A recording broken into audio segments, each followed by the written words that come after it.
and insists if it doesn't change, the NFL is, quote, going to hell. This is Special Report.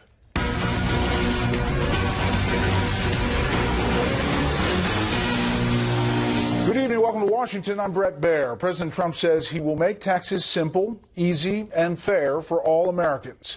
He's pushing his new tax reform plan, which is now the top priority for his administration, even though he's not giving up on Obamacare repeal yet. As with any big piece of legislation, the devil is in the details. I'll speak with the White House Legislative Affairs Director about some of those details shortly. But tonight, after some big losses, the Trump administration and the president sound optimistic about tax reform. Chief White House correspondent John Roberts starts us off tonight from the North Lawn. Good evening, John. Greg, good evening to you. For all of the attention that's been focused on the repeal and replacement of Obamacare, tax reform is the issue the president must get past if he hopes to create any kind of legislative legacy. In Indiana today, where Democratic Senator Joe Donnelly faces a tight race for re-election next year, President Trump laid out his plan for tax reform. This is the right tax cut, and this is the right time. Democrats and Republicans in Congress should come together, finally, to deliver this giant win for the American people. While many of the details have yet to be filled in, President Trump is proposing 3 tax rates for individuals, 12, 25, and 35%. He would double the standard deduction to $12,000 for an individual, $24,000 for a married couple. The corporate rate would be slashed from 35 to 20%, which President Trump, who has repeatedly said he doesn't set red lines, today insisted is a red line. Very much a red line. In fact, I wanted to start at 15 so that we got 20. It just, the numbers were, 15 was so low we didn't take in the revenue. But I wanted 15 so we got 20. 20 is my number, so I'm not negotiating that number. I am not going to negotiate. President Trump would also reduce the tax rate for small businesses, so-called S-corps or pass-through companies, to 25%, and increase the child tax credit from its current level of $1,000 per child, though he's leaving it to Congress to determine the exact amount. The plan eliminates most itemized deductions, but keeps the mortgage and charitable deduction. The president would also eliminate the marriage penalty, the death tax, and the alternative minimum tax. But from Capitol Hill, a warning. Utah Senator Orrin Hatch forecasting a difficult time getting tax reform through. It's going to be tough to do. We're so equally divided that it's going to be almost impossible to do without some Democrat help, and I'm hopeful that we can do that. As an enticement, President Trump today threatened Senator Joe Donnelly and other vulnerable Democrats. If Senator Donnelly doesn't approve it, because, you know, he's on the other side, we will come here, we will campaign against him like you wouldn't believe. President Trump also revealed today he has yet another backup plan for the repeal and replacement of Obamacare, insisting he has the Republican votes to do it, just not at the moment. We have the votes for health care. We have one senator that's in the hospital. He can't vote because he's in the hospital. He can't vote because he's in the hospital.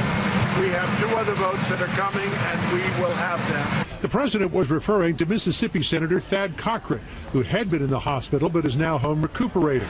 President Trump says he can't cobble together enough votes by the reconciliation deadline of this Friday, but that he will try again in the new year. We're going to do it in January or February because, as you know, we have the votes, but we can't go longer than Friday. The president also revealed he will likely sign an executive order next week to allow insurance companies to sell health care policies across state lines. That would fulfill a major campaign promise and something Republicans have pledged for years. But the president's health secretary may never see the changes implemented. Tom Price is on thin ice after it was revealed he spent more than $400,000 on private planes. President Trump today said he is not happy about it, and he'll let Price know it. As for Price's job, I am going to see, I'm looking at that very closely. I am not happy with it. I will tell you, I am not happy with it. Will you fire him? Would you fire him, sir? Will you fire him? We'll see. The president definitely had that look. We did some digging to figure out how indeed President Trump has the votes to pass the Graham-Cassidy Act, since at least 3 senators, Collins, McCain, and Paul, have all said they're definite no's. We have learned that the White House is working on some executive and regulatory actions they believe could bring on board Senator Paul. The bottom line right now, though, is, Brett, the president does not presently have the votes, but he hopes to have them by the new year. John Roberts, live on the North Lawn. John, thanks. So what are the prospects for tax reform after the failure of Obamacare repeal and replace, or at least so far that failure? Here to talk about that, White House Legislative Affairs Director Mark Short. Mark, thanks for being here. Brett, thanks for having me on. Let me start off where John left off, and that is the president's kind of hopeful pitch about bringing back this repeal, Graham-Cassidy bill. Do you really think you have the votes? I think we'll get the votes, Brett. I think the reality is the American people have spoken many times on this. They spoke in 2010 when they elected a new House to say, we want you to repeal Obamacare. In 2014, they switched power, gave us 9 new Republican senators. We expect you to repeal Obamacare. It was part of the 2016 campaign. It is a promise Republicans have made to voters, and voters are not going to give up. Obamacare is only getting worse. Insurers are fleeing markets. Rates are continuing to spiral. And, Brett, next year, a brand new tax on every plan. Every American family is to pay another $500 in taxes on Obamacare. It's only going to get worse, and the cry of the American people will finally be heard by Congress, and they will finally repeal Obamacare, and we're looking forward to getting it done. He said that the reconciliation will pop back in. As you know, you have to put it in. Budget resolutions, is the plan to do that? So next year there'll be another budget, and at that point we would look for reconciliation instructions to allow us to work on health care. Yes, exactly. Let's turn to tax reform. You sound optimistic, but as we know, this thing gets churned in the sausage grinder that is the Capitol Hill process. Do you think that this framework is going to hold? We are confident in this framework. We think it's one that will work. We think it's what's best for the American economy. It's best for the American family, providing them with significant tax relief, but also keeping jobs here in America, which is something that the last administration suffered through. America has suffered. The last administration had a 1.8% GDP over its 10 years. That's the worst growth rate of any president since the Great Depression and Herbert Hoover. We need to get this economy growing again, and Congress knows that, the American people know that, and we need tax relief. Now, you have the Freedom Caucus in the House already signing on as a block to this. But there are some up there on Capitol Hill who are concerned about how you're going to pay for this. What is going to happen? Is it going to be deficit neutral? Will you increase the deficit or the national debt, which now stands at $20 trillion? Well, let's tackle that in 2 ways. One is that the president is committed to cleaning up the tax code. It is far too complicated. And by simplifying the tax code, you're going to get rid of many of the deductions, which is our way of paying for it. Many of the wealthy who have the best tax advisors are ones taking advantage of those deductions. And by cleaning it up, we're going to raise revenue.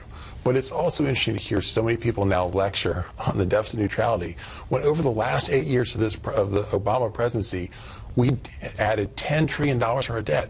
In the previous 230 years of our country, we had $10 trillion in debt.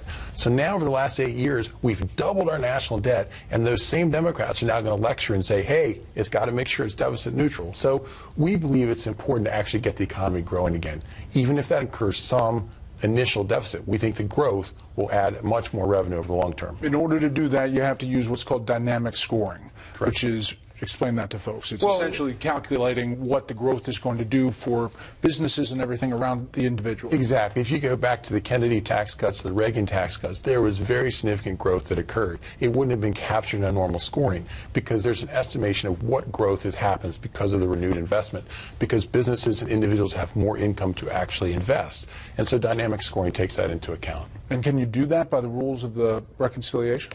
We will be able to, what's happened already, Brett, instead of the dynamic scoring, is that Senator Corker, Senator Toomey struck a deal to allow $1.5 trillion in this tax relief in the budget. So that gives us the window to have the room and capacity to do our tax relief. But you have to pass the budget in order to get there. Exactly right. Which is coming up first. Yes. All right, I'm going to break down Senator Schumer's criticism of a couple specific things and have you react to it. First of all, here he is on the corporate tax cut proposed. They're plush with money already. There's no proof, no real belief, no real argument that they're going to take this new money and put it into creating jobs. Talking there about companies, obviously. Right. Well, I know that Senator Schumer probably assumes that central planners have a better way of reinvesting Americans' dollars. We think by allowing Americans to own those dollars, they can do a better job of creating jobs. And the reality is that too many jobs have fled America's shores. They've gone overseas because our corporate tax structure is no longer competitive with other countries around the globe. So what we're looking to do is to bring those jobs back. And by reducing the corporate rate, I think you'll see far fewer inversions, and you'll in fact see many of those companies coming back to America to create jobs. And the pass-through number goes down significantly. The individual tax for a business that has to file taxes that way. That's exactly right. That is significantly reduced as well, down to 25%. Okay, here is Senator Schumer on the estate tax being cut. The estate tax is so skewed to the very wealthiest among us, and they're going to repeal it. This is not going to fly with the American people, let me tell you. Is it going to fly? Well, I think that many of those who benefit from the provisions that he's talking about live in his state, and what they have is they have very wealthy accountants and tax lawyers who help make sure none of them pay estate taxes. The people most impacted by the death tax today are farmers across the middle of America whose farms have been owned for generations in their family, who are hurt by it when their property is taken away from them. That's who we're trying to protect, is the farmers across middle America. Last one. He says this is going to result in you touching entitlements in some way, shape, or form. Americans beware. That's what they do. Dramatically lower taxes on the wealthy, do it in an irresponsible way, and then they say the big deficit we just created forces us to cut Medicare and Social Security. Is that the plan? Well, as I mentioned, it's kind of ironic to hear them lecture us about deficits when they just added $10 trillion to our national deficit during the Obama years. But no, we're not looking to touch entitlements with this plan. Mark, we appreciate your time. Brett, thanks for having me on. All right. President Trump is already backing the Republican nominee for Senate in Alabama. His original pick, incumbent Luther Strange, lost badly in yesterday's runoff. The victory by Judge Roy Moore was fueled primarily by Trump supporters. Correspondent Jonathan Seri has that story tonight from Montgomery. We are one nation under God, and we can become one nation unified. Roy Moore beat Alabama Senator Luther Strange by a margin of nearly 10 points in Tuesday's runoff election. His victory comes despite the president's support for Strange during the primary. Don't let anybody in the press think that because he supported my opponent that I do not support him and support his agenda. President Trump says he'll now support Moore in the December 12 general election as he faces Democrat Doug Jones. Mr. Trump deleted his tweets of support for Luther Strange and this morning wrote, "Spoke to Roy Moore of Alabama last night for the first time. Sounds like a really great guy who ran a fantastic race. He will help to make America great again." The political seas, the political winds in this country right now are very hard to navigate. In his concession speech, Senator Strange thanked the president for his support during the primary. And if this causes him any trouble, it's not his fault.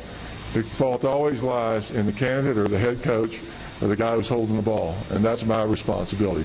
Moore, who displayed a revolver during a campaign speech and rode to the polls on horseback, is favored to win the general election in this solidly red state, but the campaign may be far from over. You can never take any election for granted. Ask Hillary Clinton.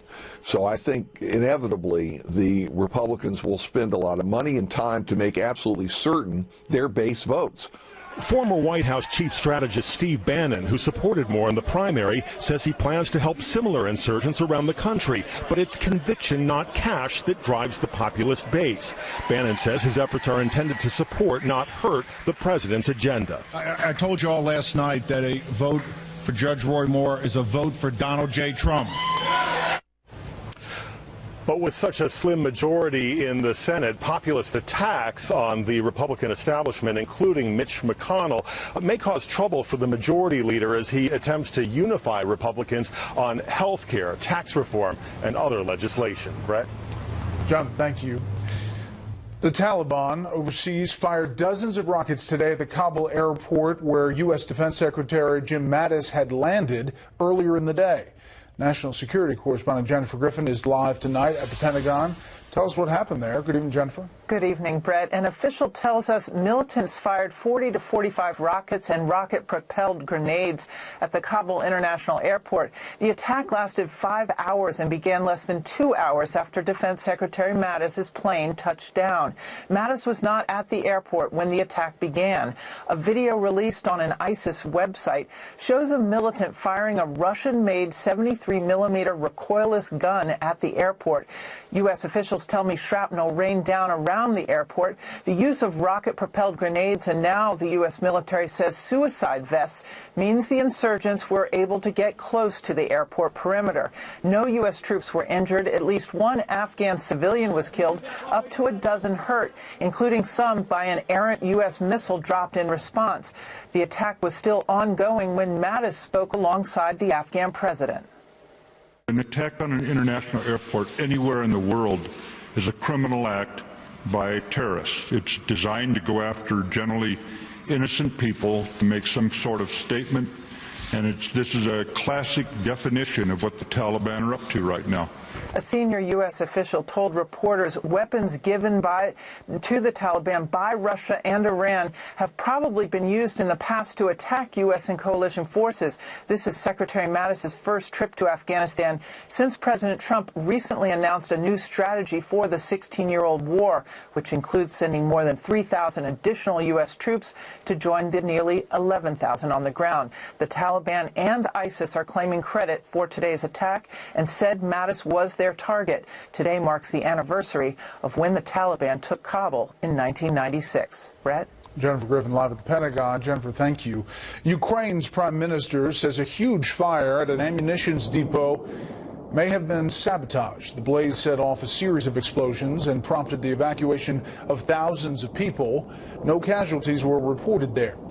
Ukraine government forces have been fighting Russia-backed separatists since 2014.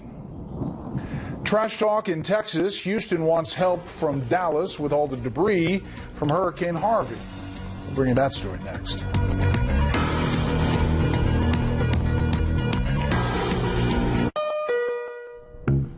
Honda knows even crosstown trips can test the limits of any utility vehicle. You've got to be prepared to smoothly handle the unexpected. With smartly designed interiors to keep both you and your cargo comfortable. The Honda Pilot, with room for up to 8 people, or whatever else you're bringing. Nothing compares to a Honda. KBB.com's Best Buy for 2017. And now I help people find discounts like paperless, multi-car, and safe driver that help them save on their car insurance. Any questions? Yeah? How do you go to the bathroom? Great. Any insurance-related questions? Mm-hmm. Do you have a girlfriend? I'm actually focusing on my career right now, saving people nearly $600 when they switch. So... Where's your belly button? I've got to start booking better gigs. It's time to get smart about home security. Introducing Floodlight Cam by Ring, a motion-activated security light with an HD camera. Don't even think about it. That lets you know when anyone steps on your property.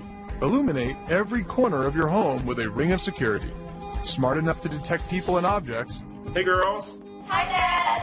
With Floodlight Cam, you can stop crime before it happens. Protecting your home has never been easier. Now that's security in a whole new light.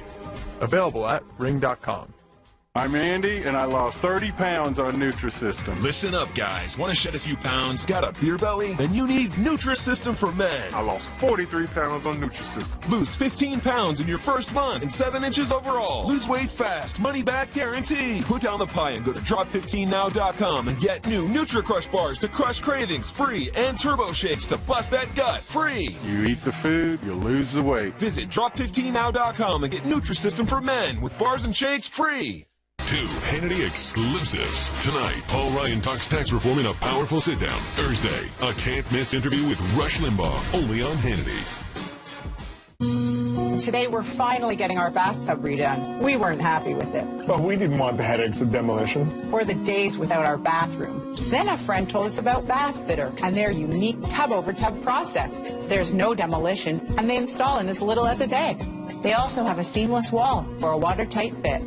And Bath Fitter has a lifetime guarantee. What a difference. finally a bathtub I love. Call today or learn more at bathfitter.com. A good enough dinner Hey, should I heat up some nuggets for us? isn't good or enough. It's a plated night. Yes. So plan for great. Start at plated.com. Pick from a wide variety of dinner options. All the shopping and measuring is done for you. So get together, share, enjoy. Go to plated.com right now to get 50% off your first week of Plated Nights. That's up to a $79 value. This offer won't last, so go to plated.com now.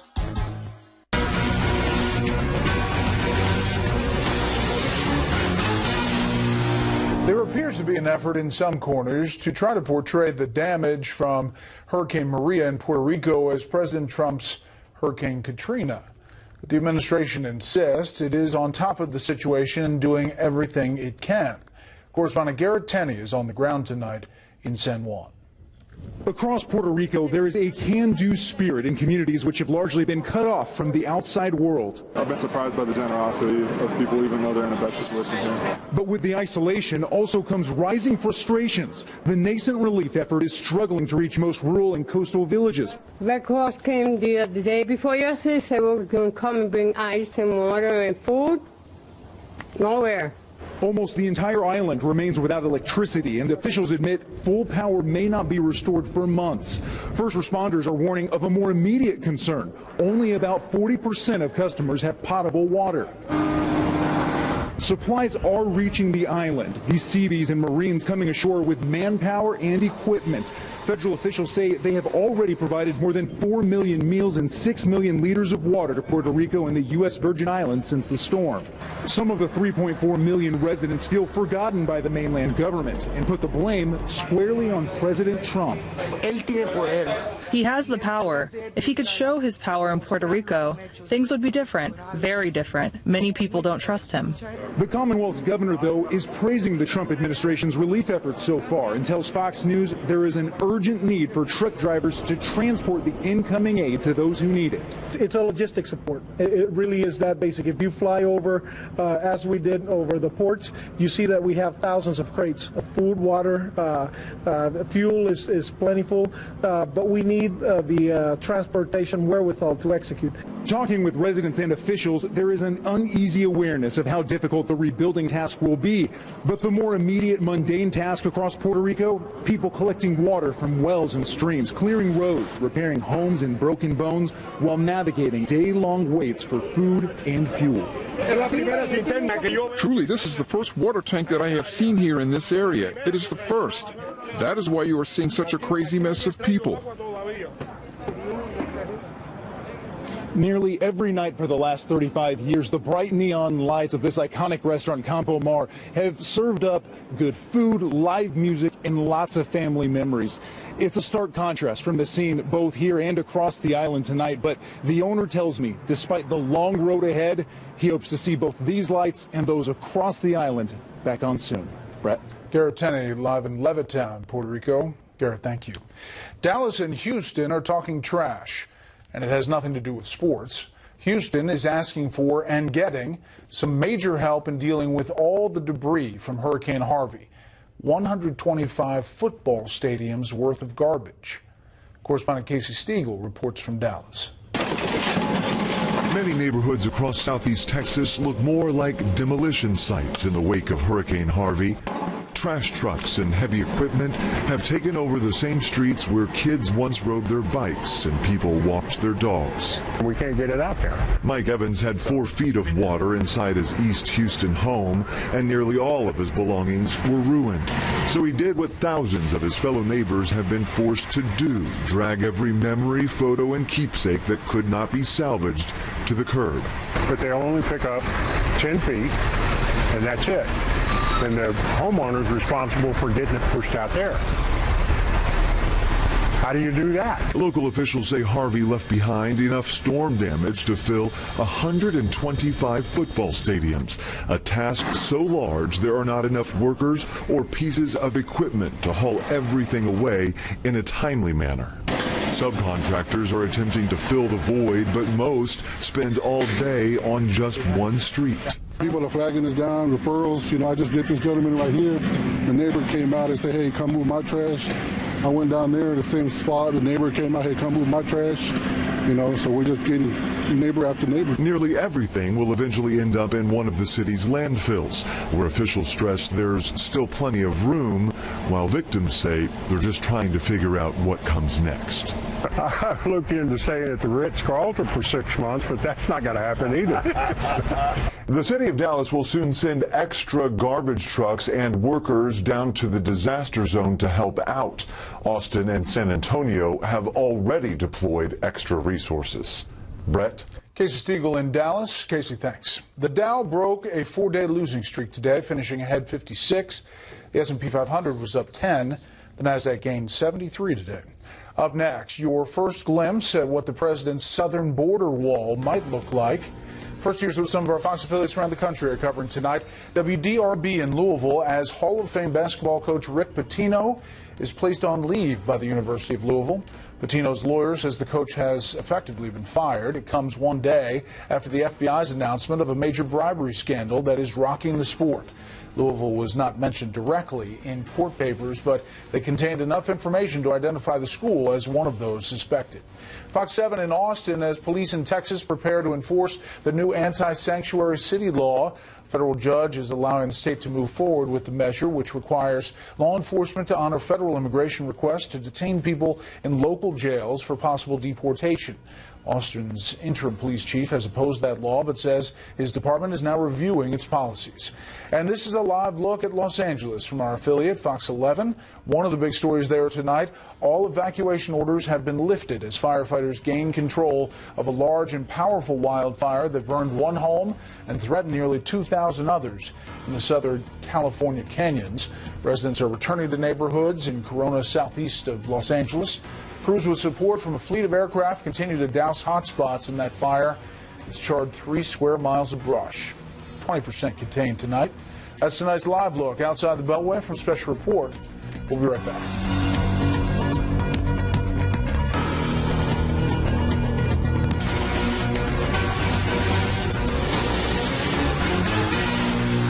President Trump said today the NFL must change its ways regarding player protests, or business will, in his words, go to hell. Most of the people in our latest Fox News poll tend to come down on that side of the issue, though views have shifted since last year. 55% say kneeling in protest during the national anthem is inappropriate. 41% disagree. California Secretary of State says information he received about Russian hacking of state election systems was a year late and wrong. Democrat Alex Padilla says he was initially told by Homeland Security Department that Russians scanned websites associated with his office. He says that was not true. Padilla says the public deserves what he calls timely and accurate information. We have asked Homeland Security for a response to him. We're getting a first look tonight at some of the designs being considered for President Trump's southern border wall. Construction is now underway. Senior correspondent Adam Housley is on the U.S.-Mexico border. It may look like any other construction site, but this is the beginning of President Trump's long-promised new border wall, one he began to tout from day one of his campaign a little more than 2 years ago. I will build a great, great wall on our southern border, and I will have Mexico pay for that wall. Yeah! Mark my words. Yeah! The process now involves 8 different wall designs being constructed outside of San Diego by 6 different companies. Congress has already coughed up the money for the prototypes, but will need to approve billions more in order to use one or more of these designs to complete the wall, stretching from the Pacific Ocean all the way to the Gulf of Mexico. History shows that border security is an achievable objective when we have the right kind of policies and resources in the form of law enforcement personnel, technology, and border infrastructure. Roughly 650 miles of fence or barriers of various types already exist along the border, with about 1,300 miles still needed. Average construction cost so far has been more than $3 million a mile. But the project is not without controversy. The feds and local police departments are planning for protests, though none have materialized so far. And just last week, the state of California filed suit, joining immigration rights groups and environmental activists in their opposition to the Trump wall. Although we're an environmental organization, we do see commonality with other organizations fighting other elements of the Trump administration's approach to immigration issues and border security issues. After 30 days, the evaluation process begins here, just feet away from a degraded fence that agents say is clearly ineffective and old. And while the construction process has already begun, we're told some companies may not show up here for a couple of weeks in order to keep their designs secret from their competitors. Brett? Adam Housley along the southern border. Adam, thank you. State Department officials tell Fox News Secretary of State Rex Tillerson is still considering what to do about the apparent sonic attacks on workers at the American Embassy in Havana. Cuba continues to deny involvement. All of this comes as some of the president's supporters are wondering whatever happened to his promise to end the Obama-era deals with the communist nation. Chief Washington correspondent James Rosen looks for answers tonight. Effective immediately, I am canceling the last administration's completely one-sided deal with Cuba. Yet more than 100 days have passed since President Trump thrilled little Havana with his vow to restore the sanctions and embargo on Cuba. You watch what's going to happen. And nothing has happened. That's because the Treasury Department's Office of Foreign Assets Control, or OFAC, the small overburdened unit that manages sanctions, has not produced the fine print for Mr. Trump's policy shift to be enacted. The announced changes do not take effect until OFAC issues new regulations. OFAC cautioned on July 25th, adding OFAC expects to issue its regulatory amendments in the coming months. Contacted by Fox News this week, a Treasury spokesman told us, "We don't have a specific date yet for when those revised regulations will be publicly released. We still anticipate," Deputy Assistant Secretary Seth Unger said, "it will be in the coming months." Yeah, it has not taken effect. That's correct. Sita Ramachandran, a New York lawyer who specializes in sanctions enforcement law, notes that OFAC's limited resources are no match for a sharp increase in sanctions activity. New U.S. sanctions bill against Russia, North Korea, and Iran. President Trump is imposing new financial sanctions against Venezuela. For Venezuela, President Trump issued an executive order. But in rolling back Cuba policy, Mr. Trump gave a speech. We will enforce the ban on tourism. And issued this national security memorandum to cabinet officers and executive branch agencies, which instructed Treasury and other departments to begin drafting new regulations within 30 days. That happened, but since then, little else has. Trump could have actually issued an executive order that immediately changed the sanctions program. For example, a couple weeks ago, there was an executive order on Venezuelan sanctions that did not require any implementing regulations by OFAC, but that's not what happened here. Minutes ago, a White House spokesman told me President Trump's Cuba memorandum was crafted to mirror the documents that President Obama had issued, loosening the policy that federal officials always expected a 6 to 9 month process, and that while the changes are not yet law to the outside world, the memorandum carried the force of law, quote, within the executive branch. Brett. You can read a detailed write-up of this story on foxnews.com. James, thanks. You bet. The U.S. and Russia have agreed to cooperate on the construction of a base orbiting the moon. It's called the Deep Space Gateway. It's intended to be something of a pit stop for missions to explore the moon, Mars, and other planets. Reports are saying that NASA and the Russian Space Agency hope to begin construction in the early 2020s. The president pushes tax reform and pivots on the Alabama Senate race. We'll get reaction from the panel when we come back.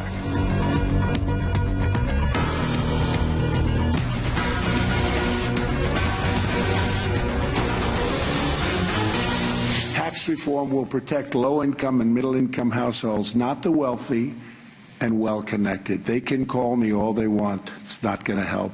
For all of us, this is a now or never moment. But I hope that there will be some Democrats who are willing to work with us. This is welfare, helping those of great wealth with more tax breaks. If I could say it as simple as possible, I would say that this tax reform conversation is about hashtag keep your money. I got some chuckles there. Senator Scott talking about this rollout. We'll go through some of the details as they stand now. Remember, this is the beginning of the process. A lot of the details are worked out on Capitol Hill during the process, and they have to pass a budget first. But as it stands tonight, individual creates 3 brackets, 12%, 25%, and 35%. There could be a 4th, depending on what Capitol Hill does. Doubles the standard deduction to $12,000 for single person, $24,000 for a married couple. Replaces the personal exemption for dependents with an expanded non-refundable portion for the child tax credit, something higher. They don't have a number yet.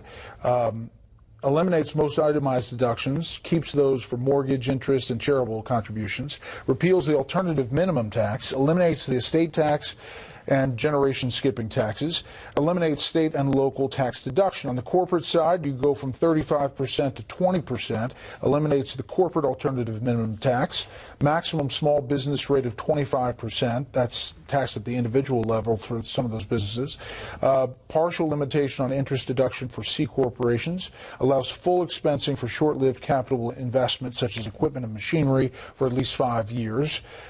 Keeps research and development tax credit along with low-income housing credit, eliminates Section 199 manufacturing deduction. Finally, on international, moves to a territorial tax system which doesn't tax business profits made outside the country. As a transition, one-time tax on previously accumulated profits earned overseas, that's the repatriation of money, and calls for a lower tax rate on liquid foreign assets and a higher tax rate on cash profits. Okay, take a breath. But at least you have the details as they stand now. Let's bring in our panel. Guy Benson, political editor at townhall.com. Susan Page, Washington bureau chief at USA Today. And Tom Bevan, Real Clear Politics co-founder and publisher. They seem optimistic, Tom. They do, and after the follies of healthcare, this was actually, by the current standards, a pretty smooth rollout. Everybody was unified around the same message. There's obviously some squabbling to be done among Republicans, but by and large, they seem unified, and the pressure is on now. I think all the Republicans are feeling the pressure because of the failures. They want to get this done. They want to get it passed by the end of the year so they can have something to point to, a major accomplishment under this administration. He went to Indiana, Susan, and he had Joe Donnelly, the Democrat, up for re-election in 2018. There were actually 10 Senate Democrats up for re-election in states that Donald Trump won. And obviously, I think we'll probably see him visit maybe all 10 of those states. And, you know, there are some things that are appealing about the tax bill for Democrats that wasn't the case with health care reform, because if you lowering the corporate tax rate to 20%, everybody agrees that that'd be a good idea for the U.S. economy. Simplifying the number of brackets, I think that's an appealing thing. So maybe you have the possibility of getting some Democratic support. And you know from the experience with health care that gives you a cushion that you probably need, even if you manage to do a kind of maneuver where you can avoid a Democratic filibuster. But the problem with the rollout they had today was that there are so many unanswered questions. There are so many unanswered questions about how you pay to offset at least some of the cost of the tax cuts. The other problem is, as we know with tax reform, the devil is really in the details. And you look at every single proposal made, including, for instance, ending the deductibility of state and local taxes. That's going to be a huge battle that will affect not only Democrats but Republicans who represent high-tax states. Because how to figure out how this balances out, becomes revenue neutral, is really the shell game that is Capitol Hill. I mean, they're talking about dynamic scoring that essentially estimates what all of the money in people's pockets means for businesses that they're going to spend the money at.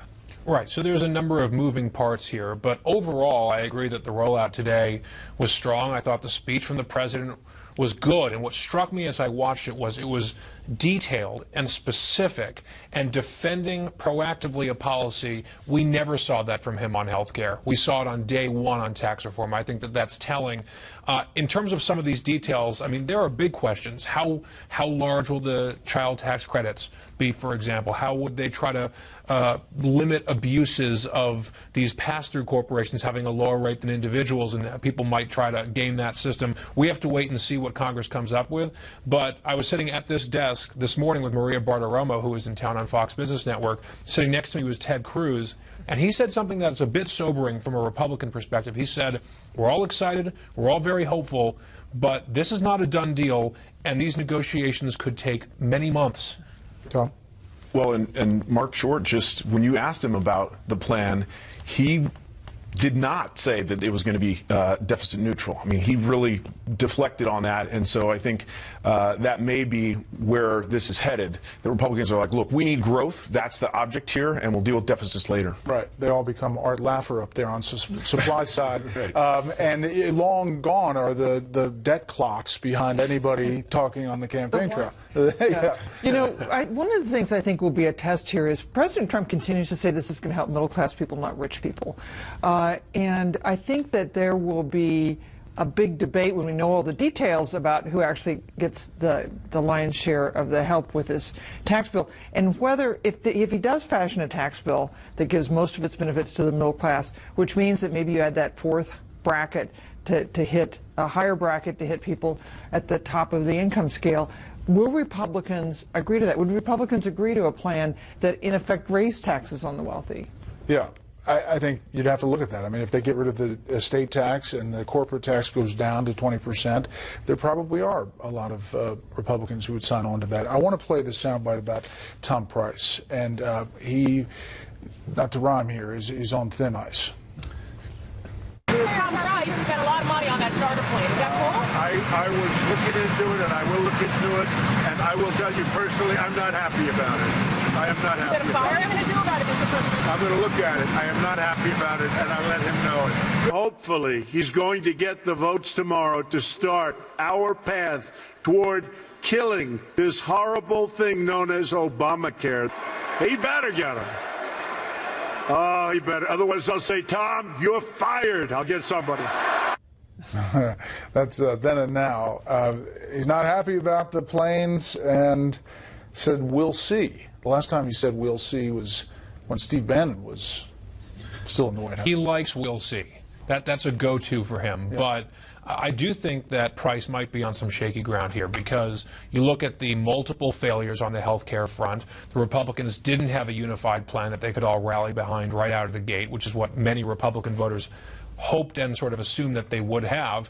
And now you add in this terribly unforced error by Price, spending lavishly on private jets, including a flight where he drove to Dulles, 45 minutes from here, to fly 20 minutes to Philadelphia at a cost of $25,000 or something. You know, this is supposed to be the party of fiscal discipline, and the new details coming out from Politico, it looks terrible. And I think the populist instincts of Donald Trump he knows that it looks bad, which is why he said what he said.